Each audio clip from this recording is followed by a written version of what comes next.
समझ में आ गई मेरी बात। अब जैसे रेवेन्यू का मतलब क्या होता है, इसको हम दूसरी भाषा में टर्नओवर भी कहते हैं। टर्नओवर मतलब जितना आपने जो सामान बेचा, आप लोगों ने ये इकोनॉमिक्स में पढ़ा है कि after selling the goods and services whatever amount is received is called revenue. आगम किसे कहते हैं, वस्तु व सेवाओं की बिक्री के बाद जो राशि प्राप्त होती है उसे हम आगम कहते हैं। ठीक है, तो ये सेल है एक्चुअली में। सेल में से कुछ आप डायरेक्ट खर्चे मैनेज करते हो, तो डायरेक्ट खर्चों की कोई डिफरेंशिएशन नहीं है। डायरेक्ट खर्चे बहुत लिमिटेड होते हैं कि जो खर्चे आपकी फैक्ट्री से, आपकी परचेज से रिलेटेड है वो डायरेक्ट खर्चे हैं, उनको आप सिर्फ एक्सपेंस नाम दे सकते हो। Those are expenses. उस एक्सपेंसेस को माइनस करके you will get the profit. अब प्रॉफिट की तीन कैटेगरीज हैं, gross profit and operating profit and your net profit. ठीक है, तो जो आपका ये ग्रॉस प्रॉफिट है उससे नेट प्रॉफिट तक पहुंचने के लिए आपको क्या माइनस करना पड़ेगा, यहां तक पहुंचने के लिए ऑपरेटिंग खर्चे माइनस करने पड़ेंगे और ऑपरेटिंग इनकम आपको जोड़नी पड़ेगी। क्लियर है, तब आपका आएगा ऑपरेटिंग प्रॉफिट। तो इतना सिंपल है ऑपरेटिंग प्रॉफिट निकालना, तो हम डायरेक्टली ग्रॉस प्रॉफिट से ही निकाल लेते हैं। लेकिन आपको इस मेथड में ऐसा नहीं करना। आपको ग्रॉस प्रॉफिट से निकालना होता तो बात ये अलग हो जाती। ग्रॉस प्रॉफिट से नहीं निकालना, हमें निकालना है नेट प्रॉफिट। लेकिन एक बात सुनो, जब हम ऑपरेटिंग प्रॉफिट पे थे और हम नेट प्रॉफिट तक पहुंचे तो इसमें क्या ऐड और क्या लेस हुआ होगा, इसमें ऐड हुए होंगे बहुत सारे non operating income, non operating incomes add हुई होंगी और बहुत सारे इसमें घटे होंगे नॉन ऑपरेटिंग एक्सपेंसेस। ठीक है ना, ये घटे होंगे। उसके अलावा कुछ नॉन कैश एक्सपेंसेस भी इसमें घटाए होंगे हमने, नॉन कैश एक्सपेंसेस भी घटाए होंगे। तो अब यहां पे एक चीज सुनिएगा, अगर आपसे कोई कहे कि आपको हमने नेट प्रॉफिट दे दिया और आप यहां पे बैक मार के जंप जाओ, आप ऑपरेटिंग प्रॉफिट निकाल के लाओ, तो आप कैसे करोगे। आप जब यहां से यहां पहुंच रहे थे तो आपने कुछ चीजें ऐड की थी, कुछ माइनस की थी, कुछ माइनस की थी। अब आप क्या करोगे, जो चीजें आपने यहां पे माइनस की थी आप क्या करोगे, इनको ऐड बैक करोगे। Add back and subtract back all these things जो तुमने ऐड कर रखी है। तो यही तो हम लोग कर रहे हैं। अब हमारा जो यहाँ पे लिड वॉश में मैंने लिखा है, वो मैंने क्या लिखा है, मैं क्या ऐड कर रहा हूं, मैं वो खर्चे ऐड कर रहा हूं ये जो मेरे ऑपरेशन से रिलेटेड है ही नहीं। Loss on sale of non current asset, loss, loss कोई खर्चा थोड़ी है, कोई कैश में देने वाला खर्चा थोड़ी है, तो एक टाइप का है नॉन कैश खर्चा हुआ, इसको भी सब्ट्रैक्ट कर लिया। इंटरेस्ट ऑन बोरोड कैपिटल, आपने कर्जा लेके बिजनेस किया, क्या कर्जा लेना आपके ऑपरेशन के लिए बहुत जरूरी है, या कर्जा लेना या उसका ब्याज चुकाना वो आपके ऑपरेशन से रिलेटेड है, नो, ये आपका फाइनेंस कॉस्ट है, ये आपका फाइनेंस कॉस्ट है। सेम टाइप का बिजनेस बिना लोन के काम कर रहा है और आप लोन लेके काम कर रहे हो, तो अगर हम दोनों को कंपेयर करें तो ऐसे तुम कहेंगे कि तुम्हारा प्रॉफिट बहुत ही ज्यादा कम है क्योंकि तुम लोन लेके काम कर रहे हो। ऐसा नहीं होता। अगर हम उन दोनों बिजनेस को एक ही लाइन पर रख के कंपेयर करें तो उसकी जो इंटरेस्ट वाली कॉस्ट उसको हटा दिया जाएगा, फिर देखा जाएगा कि ये कितना कमा रहा है ऑपरेशन से और ये कितना कमा रहा है ऑपरेशन से। ठीक है, डेप्रिसिएशन ऑफ टेंजिबल एसेट, अगर आपके पास बहुत बड़ी बड़ी मशीनें हैं, आप मशीनों से काम करते हो तो आपकी मशीनों का डेप्रिसिएशन भी लगता होगा, लेकिन डेप्रिसिएशन एक नॉन कैश खर्चा है, उसको आपको हटाना पड़ेगा। ठीक है, क्योंकि हम लोग बना रहे हैं कैश फ्लो। बेशक आपका डेप्रिसिएशन एक ऑपरेटिंग खर्चा भी है, बेशक आपका डेप्रिसिएशन एक ऑपरेटिंग खर्चा है, क्योंकि उन मशीनों का आप यूज करते हो ना प्रोडक्शन में, तो वो आपका ऑपरेशन से खर्चा हुआ, लेकिन वो कैश नेचर का नहीं है, इसलिए उसको भी एड बैक करिए आप। ठीक है, क्योंकि कैश एक्चुअली में नहीं जा रहा ना उससे। राइटिंग ऑफ एक्सपेंसेस, आपने बहुत सारे खर्चों को राइट ऑफ किया, क्योंकि कुछ खर्चे ऐसे होते हैं जो आप सिर्फ दिखाने के लिए कर देते हो, क्योंकि अकाउंट्स डबल एंट्री सिस्टम कुछ कुछ खर्चों को हम जबरदस्ती दिखा देते हैं फिर बाद में राइट ऑफ करते हैं। लाइक हम लोगों ने प्रोविजन बनाया, उस प्रोविजन को राइट ऑफ कर दिया। ठीक है, तो ऐसी चीजों को भी आपको यहाँ से हटाना, क्योंकि वो नॉन कैश नेचर की है।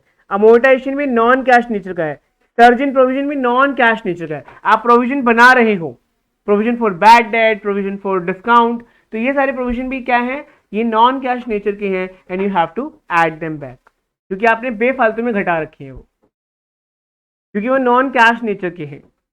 अब मैंने बोला कि ये जो घटाने वाली चीजें ये क्या है, ये है नॉन ऑपरेटिंग इनकम। आपने किसी कंपनी के शेयर खरीदे हुए हैं, देख दो बिजनेसमैन है, एक मिस्टर ए और एक मिस्टर बी। मिस्टर ए और मिस्टर बी दोनों सेम टाइप का बिजनेस कर रहे हैं, लेकिन मिस्टर ए के पास एक्स्ट्रा पैसा था तो उसने किसी कंपनी के शेयर खरीद लिए, वहां से उनको डिविडेंड मिलता है। लेकिन मिस्टर बी को डिविडेंड नहीं मिलता। अगर मैं दोनों को कंपेयर करूं कि दोनों ऑपरेशन से कितना कमा रहे हैं, तो क्या मैं उसका डिविडेंड की इनकम जोड़ के कंपेयर करूंगा? क्या मैं कहूंगा ये तो नॉन ऑपरेटिंग है ना, आपके ऑपरेशन से इसका कोई ताल्लुकात ही नहीं है, रिमूव इट, इसको हटाइए, इसको माइनस कीजिए। मिस्टर बी के पास बहुत बड़ी बिल्डिंग है, उसने वो पैसा इन्वेस्ट नहीं किया, उसकी पिताजी ने उसको बिल्डिंग दे के गए थे उसको, ठीक है, उसकी इनहेरिटेंस भी उसको मिली है, वो उसका किराया खाता है बैठ के। तो क्या मैं उन दोनों की इनकम फिर भी जोड़ कंपेयर कर सकता हूं? नहीं, मैं ऑपरेटिंग इनकम को जोड़ूंगा, तो मैं इसका किराया हटा दूंगा, ठीक है। ऐसे ही इसका काम है कि लोगों को ब्याज पे पैसे देता है, उससे ब्याज खाता है, तो क्या ब्याज की इनकम भी मैं इसमें जोड़ूंगा? नहीं। और ये कुछ भी अपना सामान बेच के प्रॉफिट कमाता है और जोड़ लेता है, कहता है ये भी मेरी इनकम है, हम उसको भी यहां से हटा देंगे। ओके, तो all these things are very very important. क्या हुआ? Operating profit before working capital changes. Before working capital changes, what do you mean by this working capital changes? देखो, कुछ खर्चे ऐसे होते हैं जिसके लिए आप क्या करते हो, खर्चा तो कर देते हो। आपने जैसे माना यहाँ पे बहुत सारे खर्चे ले लिए होंगे, क्या मैंने सारे खर्चे एड बैक करा दिए? क्या मैंने यहाँ पे सारे खर्चे एड बैक करा दिए आपके? जैसे कि मैंने कहा रेंट, सैलरी और ऑडिट फीस और कंसल्टेंसी फीस, कुछ भी फीस जो आपने पे करी है, जो भी आपके बिजनेस के लिए बहुत जरूरी है, आपने वो सारे खर्चे क्या एड बैक कर दिए? नहीं। लेकिन क्या सारे खर्चे कंपनी सालों साल पे करती रहती है? क्या कंपनी एक साल के सारे खर्चे एक साल के अंदर ही पे कर देती है? क्या कुछ ना कुछ तो रहता है ना। जैसे कि बिजली का बिल हमेशा आउटस्टैंडिंग रहता है हर बिजनेस का। कैसे? क्योंकि जो मार्च का बिल होगा वो अप्रैल में पे होगा ना, तो मार्च की बिजली तो आपने यूज करी, उसका बिल हमेशा जब भी बिल आता है उसकी 7 तारीख 6 तारीख की तो लास्ट डेट होती है, कौन सा आप, और बिल आता भी 1-2 तारीख को ही है, तो मार्च का बिल अप्रैल में आएगा, ये कंफर्म्ड है। तो मार्च का बिल अप्रैल में आएगा तो अप्रैल में पे भी होगा, आप एडवांस तो बिजली कंपनी को दे नहीं दोगे, तो जो मार्च का इलेक्ट्रिसिटी बिल होगा वो हमेशा आउटस्टैंडिंग रहेगा आपको।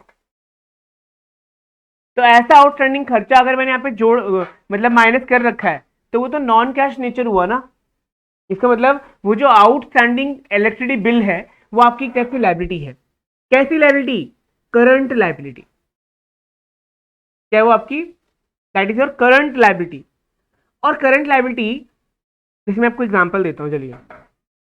मैंने बोला भैया ऑपरेटिंग प्रॉफिट से नेट प्रॉफिट तक पहुंचने के लिए मैंने यहाँ पे इलेक्ट्रिसिटी का खर्चा माइनस कर दिया, इलेक्ट्रिसिटी माइनस कर दिया। मान लीजिए मेरा आता है इलेक्ट्रिसिटी का बिल 16,000 रुपए, जिसमें से कि 2,000 रुपए का बिल मार्च का है, ठीक है। मैंने 16,000 रुपए यहां से घटा रखे हैं यहां तक पहुंचने के लिए, और 2,000 रुपए इसमें मार्च का बिल इंक्लूडेड है। जब मैं बैक करके गया ऑपरेटिंग प्रॉफिट निकालने के लिए, तो मैंने इलेक्ट्रिसिटी के खर्चे को जोड़ा नहीं। क्यों? मैंने कहा ये तो मेरा ऑपरेटिंग है, इसके बिना मशीन कैसे चलेंगी, इसके बिना बिजनेस कैसे होगा, तो बिजली का खर्चा इज माई ऑपरेटिंग खर्चा, ठीक है ना। Electricity expenses is my operating expenses, इसलिए मैंने इसको ऐड बैक नहीं किया। लेकिन क्या मैंने इसके एक बहुत बड़ी गलती कर दी, मैंने जो अमाउंट पे नहीं भी हुआ है उसको भी मैंने ऐड बैक करना चाहिए था, लेकिन मैं नहीं कर पाया, क्योंकि मैं ऐसे तो खर्चों को अगर बैठूं लेकर के तो फिर तो मैं कैश फ्लो अगले साल तक भी नहीं बन पाएगी।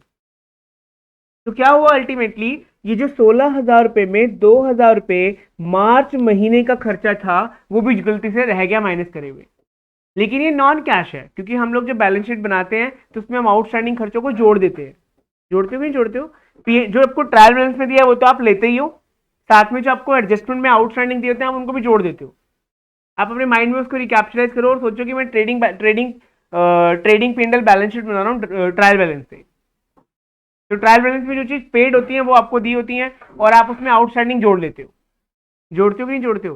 तो 2,000 रुपए का जो मार्च का जो खर्चा है वो पेड नहीं है, फिर भी आपने उसके बारे में कुछ सोचा ही नहीं, तो कैश फ्लो वाले उसको यहाँ पे ट्रीट करा दें। कहाँ पे? कैश फ्लो को बहुत सोच समझ के बनाया गया अकाउंटिंग स्टैंडर्ड के अंदर, ठीक है। और बोला गया है कि ये जो ऑपरेटिंग प्रॉफिट आपका आया ये अभी आपका सही वाला प्रॉफिट, मतलब कैश वाला प्रॉफिट नहीं आया अभी भी आपका, ये एक्चुअली में कितना कैश गया और कितना कैश आया, वो वाला प्रॉफिट नहीं है, ये बिफोर वर्किंग कैपिटल चेंजेस है। मतलब इसके जो भी आपके खर्चों के अंदर आउटस्टैंडिंग था या प्रीपेड था, अभी तक आपने वो तो ट्रीट ही नहीं किया ना, उसको आप ध्यान से ट्रीट करो, ताकि वो आउटस्टैंडिंग जो गलती से हमने माइनस कर रखे हैं और जो प्रीपेड हमने गलती से ऐड करे हुए हैं वो ठीक हो जाए। ठीक है, तो अब क्या करेंगे हम, यहां पे देखेंगे कि अगर आपकी करंट एसेट्स बढ़ रही है तो माइनस करेंगे, अगर करंट एसेट घट रही है तो प्लस करेंगे, अगर करंट लायबिलिटी बढ़ रही है तो प्लस करेंगे, अगर करंट लायबिलिटी घट रही है तो माइनस करेंगे। इसका मैंने आपको सिंपल लॉजिक दिया था कि आप करंट लायबिलिटी को ये सोच के चलो कि आपके आउटस्टैंडिंग जो था वो 2000 का था, अभी आपका आउटस्टैंडिंग जो है वो 1000 का है। पिछले साल आउटस्टैंडिंग कितना था और अभी आउटस्टैंडिंग कितना है, इसका मतलब आपकी करंट लायबिलिटी क्या हो गई, लेकिन आपका कैश क्या हुआ, इसमें कैश गया, क्योंकि 2000 का खर्चा था, कर्जा था, 1000 पे बच गया, इसका मतलब 1000 पे कैश चला गया।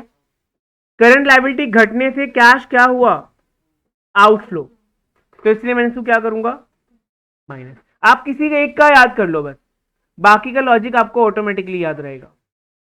आप याद रखो, करंट लायबिलिटी घटने पर घटती है तो करंट एसेट घटने पर बढ़ेगी, मतलब करंट एसेट आपकी अगर बढ़ रही तो वो माइनस होगी, मतलब उल्टा करना है आपको। किसी एक का याद कर लो प्लीज, अभी मैं आपको सिर्फ याद ही करने के लिए बोल रहा हूं इसको।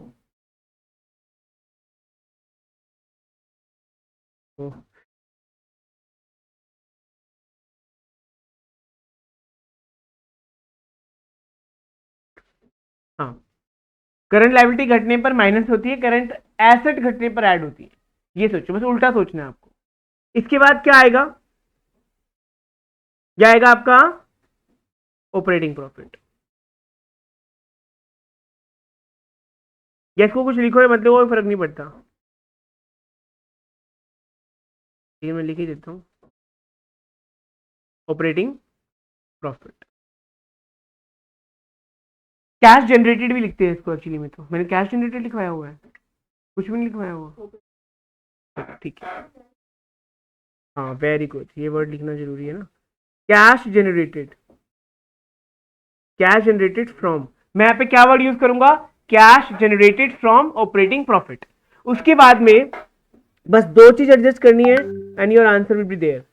वो दो चीज क्या है, आपको इसमें से टैक्स पेड, मेड को तो हमने ऊपर ऐड किया था ना, पेड को यहाँ पे माइनस करेंगे, और अगर कोई रिफंड आपको मिला है तो वो रिफंड यहाँ पे आप ऐड करोगे, रिफंड क्लेम या रिफंड रिसीव्ड। उसके बाद आपका फाइनली आ जाएगा cash flow from operating activity.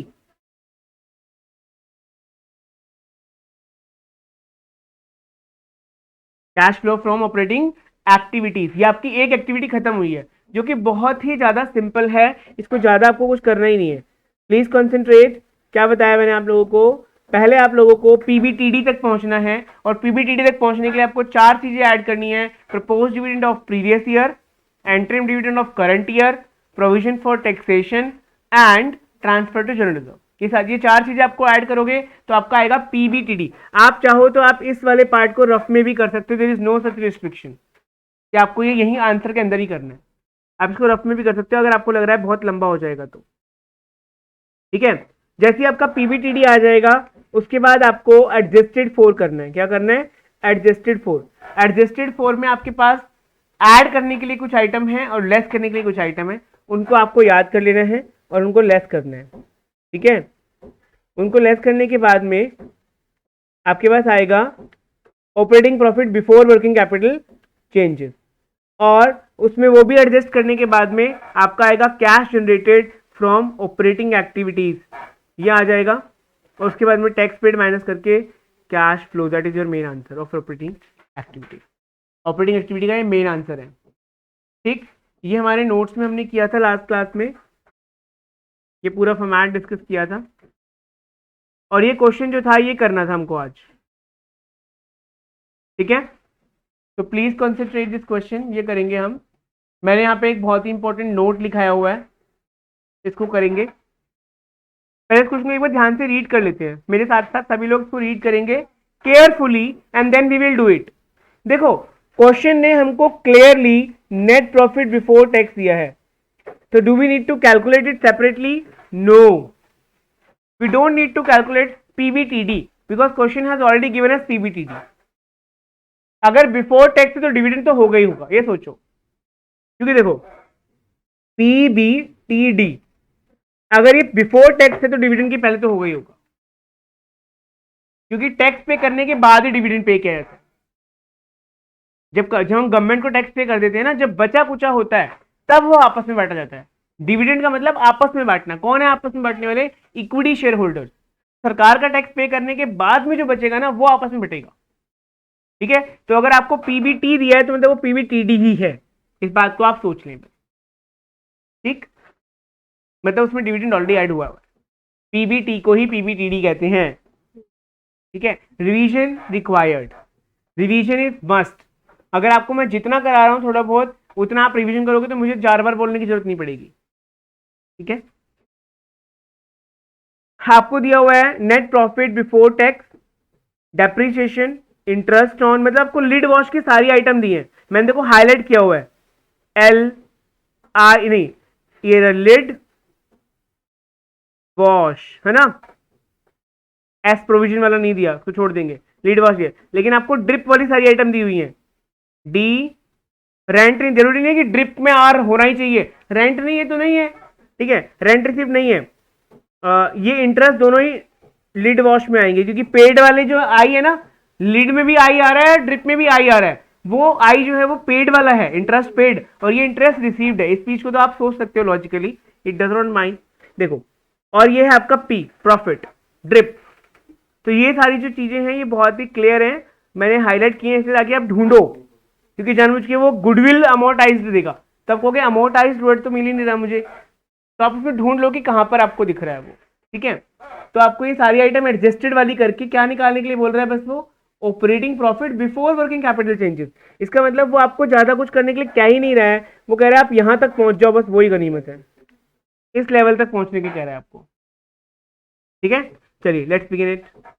इसको करेंगे प्लीज, मैं इतने वीडियो को पॉज करता हूं, आप लोग करेंगे। ठीक है, देखिए सबसे पहले आपने क्या किया होगा, ये लिखा, इसके अंदर आपने क्या क्या ऐड किया, डेप्रिसिएशन ऐड किया, इंटरेस्ट ऑन डिबेंचर ऐड किया, interest on bank overdraft add किया, राइटिंग ऑफ एक्सपेंसेस को ऐड किया, अमोर्टाइजेशन को ऐड किया, लॉस को ऐड किया, ये जो रिसीव हुआ इन सबको माइनस कर लिया, अल्टीमेटली आपका आ गया operating profit before working capital change. कोई बहुत बड़ी बात थोड़ी थी। अभी कुछ लोगों के दिमाग में ये ना प्रपोज डिविडेंड और इसके बारे में डाउट रहता है, तो I will discuss about it in detail.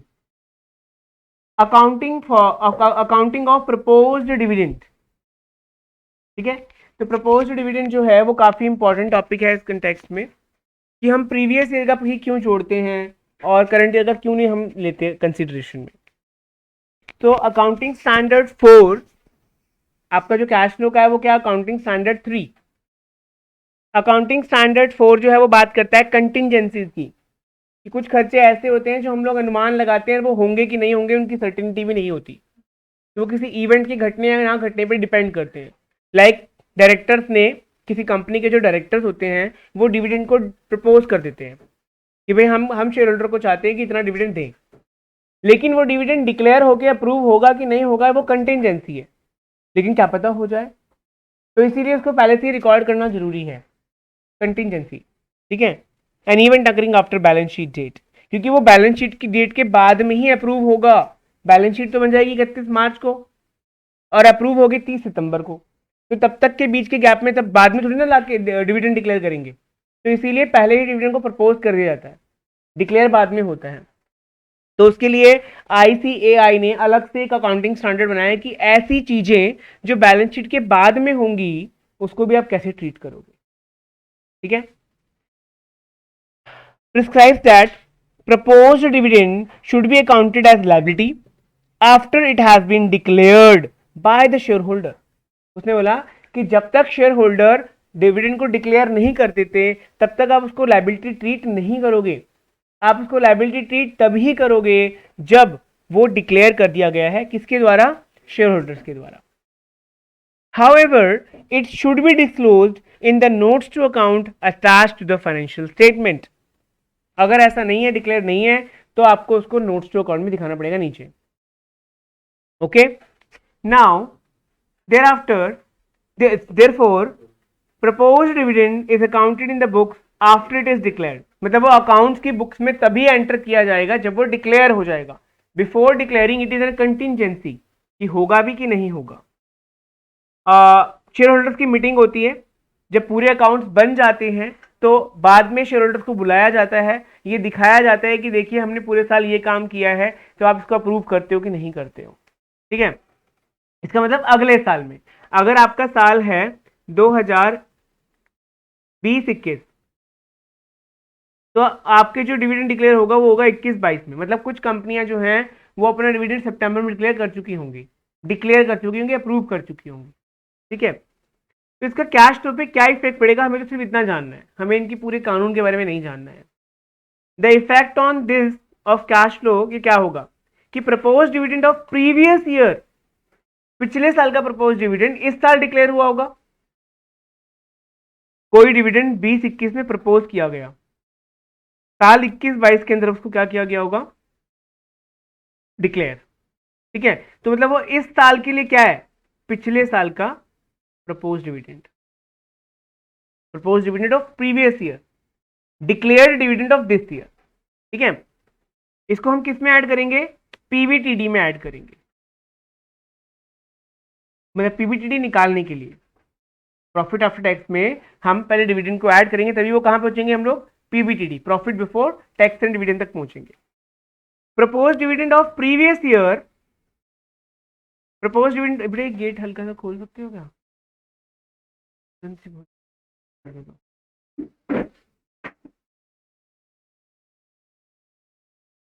नीचे से स्टॉप। हाँ, proposed dividend of previous year is shown as outflow of cash, assuming that the shareholder have approved the proposed dividend and as was recommended, जैसा recommend किया गया directors के द्वारा, वैसा ही dividend पिछले साल का वो इस साल के लिए आउटफ्लो होगा, क्योंकि इस साल उसे क्या किया जाएगा, अप्रूव किया जाएगा। No effect is given to propose dividend for the current year, current year के डिविडेंड को कोई इफेक्ट नहीं देना, क्योंकि करंट ईयर का जो डिविडेंड ऑफ प्रपोज है ना, वो अभी तक उसका कोई मतलब उसका कोई सच्चाई नहीं है उसके अंदर कि वो डिक्लेयर होगा भी कि नहीं होगा नेक्स्ट ईयर, क्या पता है नेक्स्ट ईयर मीटिंग ही ना हो, ऐसा भी तो हो जाता है कि मीटिंग ही ना हो, कुछ कंटिजेंसी आ जाए। ठीक है, तो it is not accounted in the books, इसको बुक्स में अकाउंट नहीं करना। जब ये डिविडेंड डिक्लेयर हो जाएगा एजीएम में, तब एंट्री क्या पास कर दी जाएगी, profit account debit to dividend payable, मतलब उसको लायबिलिटी मान लिया जाएगा, प्रॉफिट को डेबिट कर दिया जाएगा, क्योंकि प्रॉफिट से तो निकलेगा डिविडेंड, प्रॉफिट कम हो जाएगा तो डेबिट कर देंगे उसको, और एक लायबिलिटी क्रिएट हो जाएगी, इसको क्रेडिट कर देंगे। ठीक है, thereafter declared dividend is paid, और जो डिक्लेयर डिविडेंड होगा वो पे हो जाएगा पिछले साल का। ओके, तो net dividend paid that is proposed and approved less dividend still payable is shown as a cash used in the financial activity, मतलब इसकी बात हम बाद में करेंगे फाइनेंशियल एक्टिविटी में। जब तक कुछ भी ना कहा गया हो क्वेश्चन के अंदर, तो आपको क्या करना है, आपको केवल प्रीवियस ईयर के डिविडेंड को ही डिक्लेयर मानना है, और करंट ईयर के डिविडेंड को छूना तक भी नहीं है। जैसे कि मैंने फिर यहाँ पे एक क्वेश्चन दिया करने के लिए, ताकि वो डिटेल से क्लैरिटी हो जाए। अभी मैं आपको, अगर आपको थोड़ा बहुत भी इसमें कोई डाउट रह गया है, I would like you to explain this. देखिए, बस मैं आपको 2 मिनट के लिए लूंगा समय, और आपको एक्सप्लेन करके छोड़ दूंगा इसको, क्योंकि कुछ बच्चों के मुझे देख के लग रहा है कि समझ ही नहीं आया। देखिए, ये साल कौन सा है, 1 अप्रैल 2020, 31 मार्च 2021, 31 मार्च 2022, जो कि अभी आया तक भी नहीं है, उसी में चल रहे हैं हम। ये मंथ ऑफ क्लोजिंग चल रहा है कंपनीज का, मार्च। ठीक है, मान लीजिए यहां पर कंपनी के जो डायरेक्टर्स होते हैं, उन्होंने यहां पर 31 मार्च को एक बोर्ड ऑफ डायरेक्टर्स की मीटिंग बुलाई, और यहां पर उन्होंने डिक्लेयर कर दिया डिविडेंड कि हम इस साल के प्रॉफिट में, जो हमने इस साल प्रॉफिट कमाया है, हम इस साल के प्रॉफिट में से जो मालिक हैं, शेयर होल्डर्स हैं, इक्विटी शेयर होल्डर्स हैं, उनको हम इतना डिविडेंड देना चाहते हैं। डिक्लेयर नहीं किया, sorry, they can not declare, they can only propose, वो केवल प्रपोज कर सकते हैं, क्योंकि वो केवल क्या है, डायरेक्टर्स क्या होते हैं, केवल कठपुतली होते हैं, वो केवल एक तरीके से कंपनी के मैनेजमेंट का पार्ट है, वो मालिक नहीं है। अब तुम कहो कि हमारी कंपनी का जो, तुम्हें कंपनी चलाते हो, तुम उसके मालिक हो, तुमने एक मैनेजर अपॉइंट किया हुआ है और मैनेजर अपनी मर्जी से बोल दे कि मैं सभी लोगों को बोनस बांटना चाहता हूँ, मैनेजर कैसे डिसाइड कर सकता है? मैनेजर केवल रिकमेंडेशन कर सकता है, मालिक के पास इस बात को लिखित में पहुंचा सकता है कि सर मैं चाहता हूं कि बहुत अच्छा काम कर रहे हैं सभी लोग, मैं चाहता हूं अपनी तरफ से कि सबको डिविडेंड आप बांटो, वो बोनस बांटो, है ना, वो कहेगा आप बोनस बांटो। क्या वो अपने हिसाब से निकाल के सबको कैश बांट देगा? नहीं। फिर मालिक क्या कहेगा कि सबको एक दिन बुला के सबका काम चेक करेगा और बोलेगा अच्छा ठीक है, मैं डिक्लेयर करता हूं तुम्हारे प्रपोजल को, तुमने जो प्रपोज किया वो सही किया, आप इसको बांट दो। ठीक है, तो अभी केवल क्या किया गया है, डायरेक्टर ने प्रपोज किया है। ठीक है, अब क्या होता है कि 30 सितंबर तक मीटिंग बुलानी होती है, तो यहाँ पे 30 सितंबर को मीटिंग होगी 2021 में, और यहाँ पर जो सारे शेयर होल्डर्स आएंगे वो इस बात में हाँ हाँ हाँ बोलेंगे और इस बात सही हो जाएगी, और ये डिविडेंड यहाँ पे जाके क्या हो जाएगा, डिक्लेयर। लेकिन ये डिविडेंड किस साल का प्रपोज्ड है? प्रीवियस ईयर का। हम बात उसी की कर रहे हैं, propose dividend of previous year, जो पिछले साल प्रपोज हुआ था वो इस साल डिक्लेयर हुआ। अगर मान लीजिए कि मुझे इस साल का कैश फ्लो स्टेटमेंट बनाना होगा, तो ये डिविडेंड जो मैंने पिछले साल प्रपोज किया था ना, वो यहां पे क्या हो चुका है, डिक्लेयर हो चुका है और पे होगा, तो इसको मैं यहां पर ऐड करूंगा इस साल के कैश फ्लो बनाते टाइम। जब मैं इस साल का कैश फ्लो बनाऊंगा 31 मार्च 2022 का कैश फ्लो में बनाऊंगा, तो मैं उस पिछले साल के डिविडेंड को जो इस साल पे होना है उसको मैं ऐड बैक करूंगा और लास्ट में फाइनेंशियल एक्टिविटी में माइनस भी करूंगा। ठीक है, मतलब करंट ईयर के प्रॉफिट डिविडेंड को आपको छेड़ना तक नहीं है, मतलब जो ट्रीटमेंट होगा वो केवल प्रीवियस ईयर के साथ में होगा। आई होप ये आपको क्लियर हो चुका होगा। ठीक है, ये क्वेश्चन देखिए जरा जल्दी से। Following is the extract from the balance sheet of KBC limited. कोई केबीसी लिमिटेड है, उसकी बैलेंस शीट का आपको एक हिस्सा निकाल के दे दिया गया है, एंड दैट हिस्सा सेज कि ओके, कि क्या कहता है आपको हिस्सा बैलेंस शीट का, let's read it, that surplus, company के पास कितना सरप्लस है पिछले साल, 8 लाख रुपए। इस साल कितना, नहीं पिछले साल कितना था, 5 लाख रुपए, और इस साल कितना है, 8 लाख रुपए, उल्टा फट रहा हूं। डिविडेंड पेबल, पिछले साल कुछ भी डिविडेंड पेबल नहीं था, इस साल डिविडेंड पेबल कितना शो हो रहा है, 30 रुपए। मतलब कि ये डिविडेंड जो इस बार पेबल शो हो रहा है, इसका मतलब पिछले साल कभी डिक्लेयर प्रपोज किया गया होगा, 18 में प्रपोज किया गया होगा, तो इस साल आके डिक्लेयर हुआ है, तो पेबल इस साल बना, जिस साल डिक्लेयर होगा उस साल लायबिलिटी क्रिएट करी जाएगी। अच्छा, dividend proposed for the year 31 मार्च, मतलब यहीं पे दे दिया कि वो 3 लाख रुपए का डिविडेंड प्रपोज्ड था, and for the current year it is only 3,50,000। पिछले साल का प्रपोज डिविडेंड कितना था, 3 लाख रुपए, और इस साल का प्रपोज डिविडेंड कितना है, 3,50,000। इसको तो आप भूल ही जाइए, है ना। Prepare the note to show the net profit before tax. तो आप कौन से डिविडेंड को लेंगे, डिविडेंड पेबल को लेंगे, प्रपोज डिविडेंड को लेंगे, प्रीवियस ईयर वाले को या करंट ईयर वाले को? आप कहोगे सिंपली हम इसका पहले तो डिफरेंस निकालेंगे 8 लाख 3 लाख का, कि हमने इस साल कमाया कितना। अगर पिछले साल तक का हमारा 5 लाख का प्रॉफिट था और आज प्रॉफिट का बैलेंस बढ़ के 8 लाख हो चुका है, इसका मतलब हमने कितना कमाया साल के दौरान, 3 लाख रुपए कमाया। तो आपने यहाँ पे लिख दिया surplus, closing minus opening, that is 3 lakh. उसमें आपने propose dividend of previous year जो कि है ये 3 लाख, इसको आपने क्या किया, यहाँ पे लिख दिया। फिर आपके दिमाग में एक चीज आ रही होगी, भैया ये क्या है, फिर ये डिविडेंड पेबल ऐसे क्या नाम लिखा हुआ है, इसका मतलब ये है कि 3 लाख का प्रपोज था ना, अब क्या पता कंपनी ने 3 लाख का 3 लाख प्रपोज कर डिक्लेयर किया, या कंपनी ने हाँ डिक्लेयर कर दिया 3 लाख, उसमें से 2,70,000 पे हो गया और 30,000 रुपए बचा हुआ है। ये भी तो हो सकता है कि 3 लाख रुपए का प्रपोज किया गया, उसमें उसको डिक्लेयर भी कर दिया गया, लेकिन उसमें से केवल 2,70,000 ही पे हुआ और 30,000 का बैलेंस रह गया, जिसको हम अभी भी लायबिलिटी की तरह दिखा रहे हैं। ठीक है, तो dividend payable will not decide कि वो ही हमारा प्रपोज था, प्रपोज डिविडेंड अलग से इंफॉर्मेशन आपको ढूंढनी पड़ेगी। ठीक है, वो आप मीटिंग के जो नोट्स होते हैं उनको पढ़ के पता लगा सकते हो रियल लाइफ में। वैसे तो यहाँ पे आपको question everything will be given. Okay, एक और क्वेश्चन उसी से रिलेटेड है, क्योंकि डिविडेंड वाला टॉपिक बच्चों को ज्यादातर क्लियर नहीं होता है और वो छोटे छोटे मार्क्स में भी आ जाता है, चेक करने के लिए कॉन्सेप्ट के बच्चों को कितना आ रहा है। तो this question I am doing again, following is the extract of balance sheet of beta limited. ठीक है ना, बीटा लिमिटेड की एक बैलेंस शीट आपको दी हुई है, यहाँ पे 18-19, मतलब पिछले साल इक्विटी शेयर होल्डर 5 लाख थे, इस साल भी 5 लाख ही है। 10% रिडीमेबल प्रेफरेंशियल, ये जो 10% लिखा होता है इसका मतलब होता है कि इतना डिविडेंड का फिक्स है। प्रेफरेंस शेयर होल्डर्स का डिविडेंड एकदम फिक्स होता है, उनको एक ज्यादा कम नहीं मिलता, तो 10% का फिक्स है। और हमेशा हम लोग उसको ओपनिंग के ऊपर ही निकालते हैं। प्रपोज डिविडेंड का जो रेट होता है we always calculate on previous opening balance. Surplus, पहले 2.5 लाख का सरप्लस था, अभी 4.5 लाख का है। इसका मतलब हमने कितना कमा लिया साल के दौरान? 2 लाख रुपए हमने साल के दौरान कमा लिया है। ओके जी। डिविडेंड पेबल आपको दिया हुआ है, क्या डिविडेंड पेबल हमको कुछ डिसाइड करने में हेल्प करेगा? नो।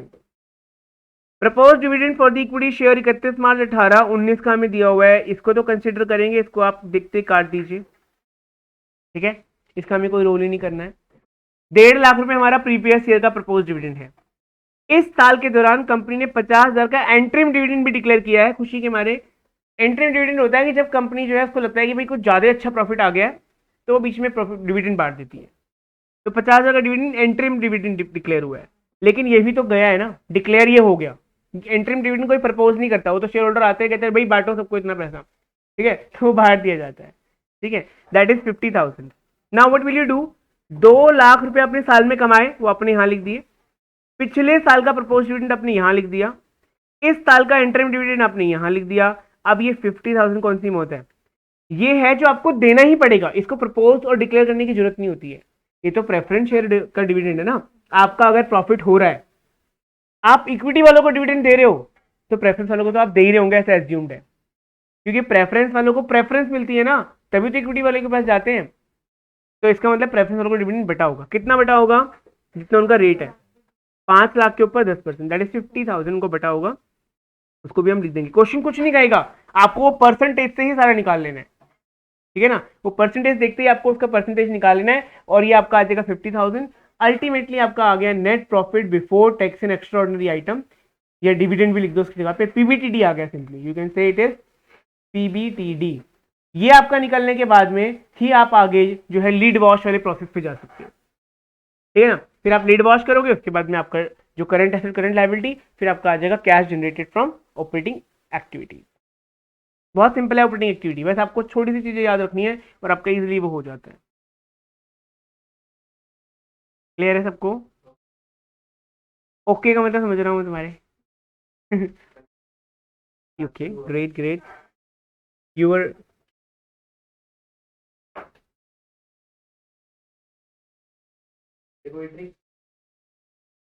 अभी कोई ट्रिक नहीं दूंगा, सब ट्रिक की मेरे पास बुकलेट है, मैं आपको जब भी कराऊंगा तो मैं बताऊंगा, ठीक है।